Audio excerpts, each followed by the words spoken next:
Aqui são duas espécies diferentes. Aquela ali é uma careta careta. Ela tá com 13 anos de idade. 13? E aquela ali é uma fêmea. Com 12 anos de idade. Mas essa daqui, ela em casca dela ainda é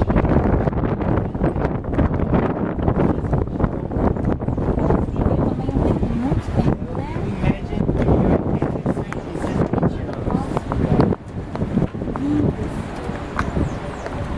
Nessa fase que elas estão sentindo, não consegue identificar se é macho ou fêmea. Ainda não? A gente só consegue identificar a partir dos 25 anos de idade, que é Essa espécie. as 5 espécies. Ah, tá.